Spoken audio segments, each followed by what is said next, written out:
there, it's Kevin with the Rogue Market here with an update to the distribution sales that are going on in September. And as you can see in front of you, it's pretty slow for any sort of sales.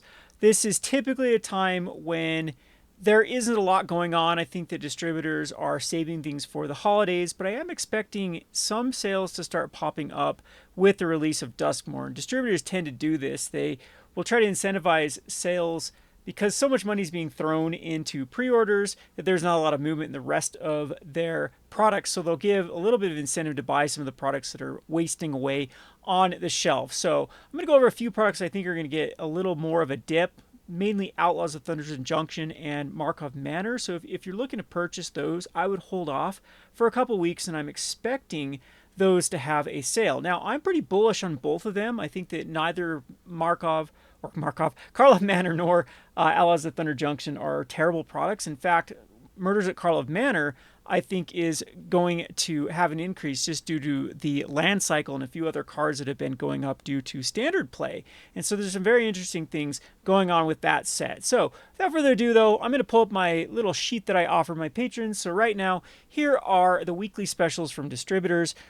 There aren't the greatest spreads right now. Typically, I highlight ones that I like. In fact, some of them are in what we call the red. They're actually bad deals, like the Murders of Karlov Manor. I don't know if you have to use a magnifying glass to see these if you are looking on a phone. But we'll pull up the products and I'll show you the spreads right now of what's going on. So again, this is something I offer my patrons free of cost. They can, if they sign up, I try to be transparent with where the market is, what distributors are currently selling things for, and of course, then they can buy in on these products if they are interested. So again, we'll start off at the top here. I think that nothing has really changed from last week. We have Dominator Remastered Collectors. They've actually gone down, and it seems like a few more people have posted these. So a lot of times this happens when the market doesn't move. A lot of people get frustrated. They throw things back up. This is still a very extremely low cost. What were these out the door? I can't remember the price of these, but these were a premium product. They cost more than your regular collectors. I want to say $240. Am I correct on that? What they were distributor cost, maybe $225. Man, so many products have been released in the past few years.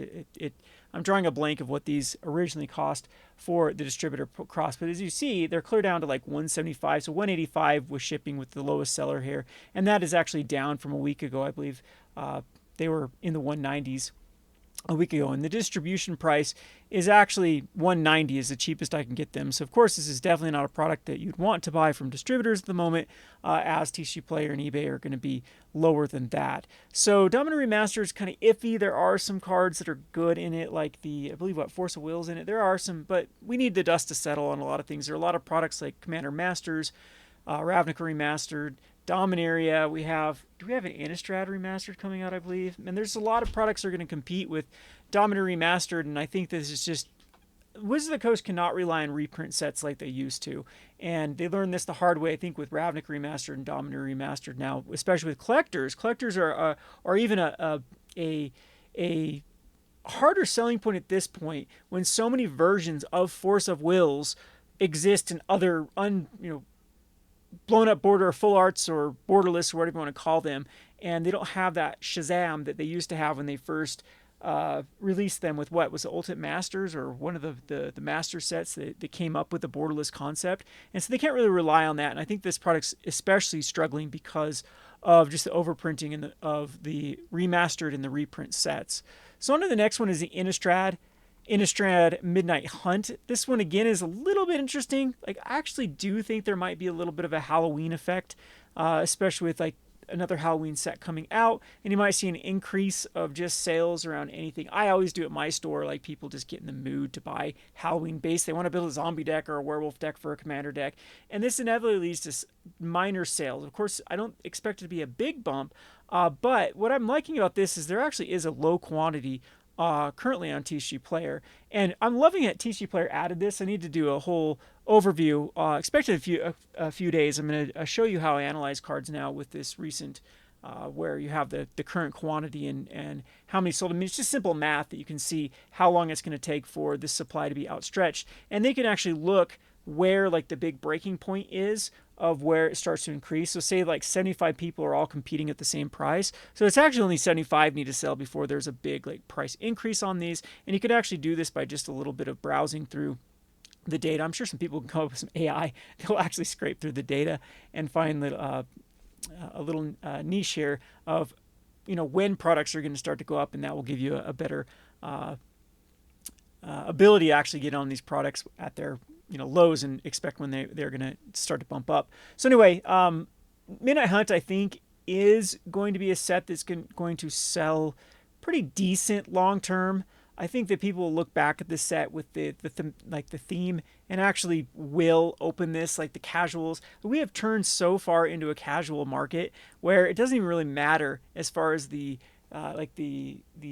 juice in the sets. Of course, if there is like an $80 or $90 card in a set, it's going to sell long term for that particular product. However, Midnight Hunt did have some decent cards in this set. The land cycle wasn't bad. I mean, they've been reprinting it in Commander sets, but all in all, what I like most about this one is kind of the low amount of sellers and the low amount of quantity. And so right now, there's basically no spread on this as well. Midnight Hunt set boosters are selling for $95, and so you can get them from distributors still for $80. So actually, this one is probably the best one that I have to offer right now. But this has been months and months that it's been on sale, so I'm not sure you need to pull the trigger anytime soon. But it is some food for thought with this particular one, especially with Halloween coming up. That does typically have an effect, and we actually might see a better distributor sale just because they like to be thematic as well. So I don't know on this one. The next one is Brothers War. Brothers War has actually dipped in the past few weeks, which is weird because I expected this one. This is just a set that there aren't the greatest amount of cards that are actually seeing standard play. I do like this set though because I think the artifact slot is going to be a selling point for this set for a long time. So it's got that specialty slot that has a lot of high-powered reprint cards that did end up a lot of them getting reprinted again in subsequent sets like Commander Masters, which of course devalued this product. But I think long term, even the draft boosters have that slot, and I think it's a decent little selling point for this one. So right now you can see the lowest seller is 87. If you actually look at the average price of what you're getting, it's about $90, I would say. And so the market price of this sucker is $90. You can get it for $80, so it's a bit of a discount going to distribution. Next one I think is actually pretty good, which is the March of the Machine Aftermath Epilogue boosters. There are a lot of cards that are seeing a lot of play in Commander and in Standard from Aftermath that are very, very sought after. Nissa, I'm actually expecting a lot of recovery on them. This set was just so overprinted for how many cards were in the set, and you can see there's still quite a bit of sellers at 291. The average sold per day is just still only 2. The spread's actually pretty good on this one though. So the lowest one you can get on right now is 46.78. Then there's a big jump to about 53. And so I've got this about $50 is what the average price of these are going to be sold right now. And you can get it at 32. So that's actually quite a steep discount for March of the Machine Aftermath. Again, the only thing that I would worry about this is the amount of sellers out there. There are quite a few. 291 boxes for the supplemental product is actually quite substantial, and only 2 evaporating per day and 146 per 3 month. You can of course go over the data. Looks pretty good. It seems like there isn't any big spikes anywhere. It is consistent, 1 or 2 sold per day, which is good for this type of product.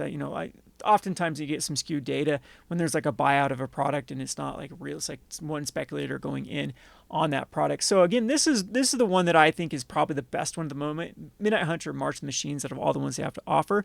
Then we go on to a lot of stinker products right in a row: Crimson Vow, Dominaria, draft boosters, Murders of Karlov Manor, Murders of Karlov Play, collectors. The problem with draft boosters is the list is actually pretty good in Dominator United list cards, and so that just takes away from draft because you can't get the list cards. And we'll just go over these pretty quickly on these ones. So of course we got the Crimson Vow, which is staying very, very stagnant, has a ton of sellers at 395, only 1 moves per day. So compare that again with the Midnight Hunt set boosters. This is just not that great of a deal. It's still the age-old question of what's going to be a better long term. Is it going to be set or draft? I'm glad they made play boosters and got rid of the 2 products, because now you don't have to worry about that. It's just one product that just makes sense. If we go over to Dominaria, this one's I'm a lot more bullish on. However, this is basically approaching the price that these draft boosters, they are considered on sale at 95, but that's such a slight sale from what they there was a weird not announced price increase on all the products that are still in standard that Wizards of the Coast is now. So let me back up. So Wizards of the Coast has this reprint policy of keeping things available for stores to purchase as long as it's in its what they call standard life. I do believe that Wizards of the Coast did give a last call though for Domino United, so I don't believe there will be any more reprints for Domino United. They've decided they have enough supply of this. So maybe that's why distributors are calling this. Yeah, this definitely doesn't look like a sale for me at 95. That seems like a normal price for draft boosters. But that's what the market price is of it for now. So this one's kind of weird. I don't know. I wouldn't even include it on the what we consider sale. I don't know what our draft, because that was play that was 105. So yeah, this one's weird on this one. So I'm gonna have to delete this from this because it doesn't even seem like a sale price to me. Anyway, let's go on to the Murders of Karlov Manor. This is where it gets really, really terrible. Murders of Karlov Manor continues to struggle. So you have the pre-release kits that are selling for $20. That's under distribution original cost. I can pay $20 now with a slight discount. I believe they like these play boosters for pre-release kits now cost me $22 to $23 depending on the distributor. And so, these people at this point are losing money on these products, or maybe they did. Maybe there was another distributor that blew them out, or they got some sort of deal on these suckers that is better than what I can find from distributors. But right now, this is just, not a good one, I think, to buy. I am, like I said, bullish on Murders of Karlov Manor because I think that it's got a lot of more impactful cards in both the Commander format and in Standard, and even going back to like Pioneer. There are quite a few cards that actually do see Pioneer play from Murders of Karlov Manor. And it's not as bad as a set as everyone thinks it is. It was just really sandwiched in between really, really good sets with Wilds of Eldraine, Ixalan, even Outlaws got people more excited. And of course, now Bloomburrow got people really excited. So this is just that particular set that didn't do well. But these things sometimes can have the ones that didn't do well. Think of Amonkhet, think of Ixalan, think of Original Ixalan, think of Our Devastation. These are the sets that did terrible in their time period, and they actually are now selling for higher than the sets around them because the sets around them got a lot more reprints and a lot more people opening the product, and therefore there's just a lot less supply out there for those particular cards, and then it actually creates the opposite effect, and then the product actually starts looking good to open and crack. So Murders of Karlov Manor, I wonder if like people did the numbers on even cracking these pre-release kits with the one thing I've noticed about pre-release kits in general is the pre-release cards actually sell for a pretty good premium now. It used to be that the foil pre-release card sold the same as a pre-release, or sometimes or the same as a foil, and sometimes cheaper than a foil. But now I've been noticing that for collectability, there seems to be an actual appetite for people wanting to collect the pre-release stamped foils, and that's something definitely different than in the past. And again, it might be kind of this long tail theory that there might be just a very few select collectors that want it to basically foil out a set with a pre-release stamp. And even though there is such a few of them, since there are every rare is eligible to have that pre-release stamp, it's making them kind of more rare that's the only way you can get them is from the pre-release. So I like pre-release kits just long-term in general, but Murders of Karlov Manor right now, again, with all the amount of sellers, it's going to take a long time for the sucker to recover. So go over to the play boosters, same thing. This is below cost, even at sale price of what I can get the play boosters. Keep in mind that stores are paying about $125 for play boosters now. So after distributor fees and all the other pesky stuff with paying distributors, if you're a smaller store, it's about $125 out the door for newer stores to get play boosters from any of the more expensive distributors. $100 is definitely people are losing their shirts on this, and there's pages of them before it gets up to like that. Well, not really pages, but there's quite a few amount before they get up to that price. Now this is a little more soothing here that $595 and $520 sold the last 3 months, and so if there's any big restocks of these people are listing more play boosters, then we could see a decent price increase of Murders of Karlov Manor. But all these are pretty bad. Collectors are way below distributor costs. This is $180 for $180 to $200 is what stores pay for collector boosters from distributors after like all the fees and everything.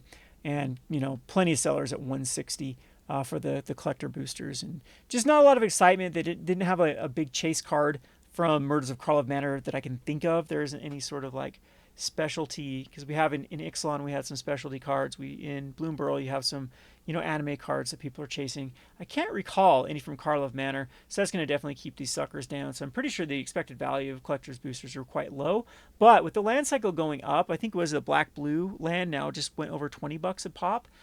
It actually does make collector boosters pretty appealing at that point. When you can start getting a lot of consistent rares over $20, that really puts in the value for the expected value for collector's boosters is you have a high probability of getting rares in these suckers. So last but not least, if you are into Pokemon, I thought I'd share some Pokemon here. These ones are kind of interesting. So there's a distributor blowing these suckers out for like 25 bucks.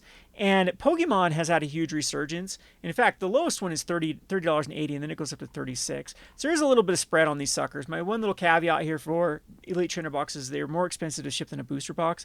So keep that in mind if you are just looking to like flip these suckers. The biggest problem with these suckers is how big they are. And you got to factor in shipping and everything when you factor this stuff in. Unless you're trying to sell them in person or just collect a few of these. Pokemon does age well. And Scarlet and Violet, like I said, had a resurgence. There was a point when Scarlet and Violet booster packs, the base set packs, were going for like $1.80 on TCG Player, and now they're recovered to about $3. So everything from Pokemon is gone from its bottom, with a lot of packs in the $2 range to $3 range, and now everything's above $3 range, which is a breath of fresh air for Pokemon. It seems like it has recovered a bit, and we are starting to see this with Twilight Masquerade really bringing back that fervor of people wanting to chase cards.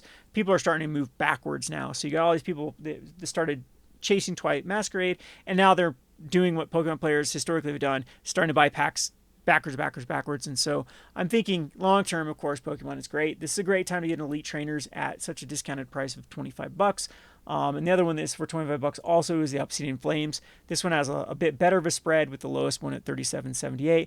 This one did have a chase card. The problem with Pokemon is sometimes they reprint their chase cards in like box sets, and that's going to happen with Obsidian Flames, as they reprinted the Charizard in a box set and made another shiny version, of course, which you make so many specialty versions of something. When everything is special, nothing is special type thing. And as you can see, there's a lot of people that are currently selling these suckers, so that kind of goes against really investing in these suckers at the point. So again, I'll try to show some Pokemon and some other stuff from time to time. I know more people are interested in Magic, but that's all we got going for sales. Kind of, like I said, a boring, slow September. I'm expecting things to ramp up, because I think that we are in a market where it's very interesting, because certain things are hot, like Bloomborough. I'm kicking myself for not going deep on Bloomborough collectors. Let's just pull those suckers up. They're completely gone now. So giving some retrospect to those Murders of Karlov Manor, collector boosters don't have the print runs they used to have. And so Bloomborough is gone at distribution. And you can see there's only 259 left and 28 sell per day. And of course, that's going to go down with Duskmorn. But I mean, that's 10 days before this is completely evaporated. So we just hit a low for the past 3 months. And only a few sellers, though, before we really start getting into the 230s, and then a big jump to 250s. I mean, these margins still aren't that great. That's the problem with Magic, is the margins are kind of terrible for stores and whatnot. But yeah, I just want to heads up with this sucker. It's gone. Every distributor is out with Bloomborough, and I'm not sure there will be a restock. Typically, Wizard of the Coast does try to do a small little restocking of collector boosters. They did it with Ixalan. They did it with Wilds of Eldraine. Both of those are out again, though. Let's just do some little bookkeeping here for Wilds of Eldraine Collector and see what it's doing. So, wow. Yeah, this one's doing phenomenal. Kicking myself for this sucker, too. Now I'm gonna really kick myself for Ixalan Collector. So, Lost Caverns of Ixalan Collector Booster Display. Oh, boy. Yep, okay. So, yep. Man, maybe I'm bullish on even Karlov Manor recovering and Atlas of Thunder Junction recovering here, because, yeah, these suckers definitely did go back up even after they got that slight little reprint. So if you do see a Bloomborough reprint, I'd put it in the same category as both Lost Caverns of Ixalan and Wilds of Eldraine. So definitely something is up with the print runs of collector boosters. So yeah, maybe take another look at Murders of Karlov Manor. Still, though, the supply is just, yeah, it's pretty... 242. That's not too huge at this point, and actually quite a few low sellers at this point too. So yeah, this one is something. Of course, don't buy from distributor right now. You'd buy from TCG Player, but this is just something I would definitely keep my eye on. And again, I think there's some pretty good cards in it. Anyway, hope you enjoyed this video of the sales. I'm going to try to do some more what I'm going to call deep dives on particular products and give you my 2 cents on them. One other thing I want to draw to attention that I am offering patrons. Lord of the Rings Commander decks did have a reprint. So, the Lord of the Rings Commander set of 4. So, this sucker did get a reprint. That's what is going for this big collapse here. I am offering them for 200 right now. Sometimes I can get them for a little bit cheaper. I'm limited to 5 a week. And so I did offer patrons. I think patrons got in on at 155 for the people that had them on back order. So that's actually a pretty win. It always feels good when I can save patrons a lot of money. So I mean that basically paid for the subscription service for a couple of months for people that got even one of these Lord of the Ring Commander decks. So yeah, this one I just want to kind of draw attention to it that it did get a reprint. So be careful with Universes Beyond. It does seem like this is the one that I think I'm really. So the bundles, like the bundles prices are just outrageous right now, and I wouldn't put past Wizards of the Coast of just like seeing this. I'm like, oh yeah, we can probably reprint this and offer it at a higher price. So yeah, be careful with this sucker. Actually, if everyone does want some Lord of the Ring bundles, I do have a few of them left for sale. I know there's an expensive One Ring in there. Anyway, I hope you enjoyed this video. This has been Kevin with the Rogue Market. And if you are interested again of these prices that I've quoted, you can definitely come over and check out our patreon.com/rogue deck builder, where I try to do daily updates on not just Magic products, but products in general, accessories, board games. I try to kind of talk the overall tabletop and TCG world and get everyone the kind of the lowdown of what's going on. Anyway, hope you enjoyed. Thanks for watching.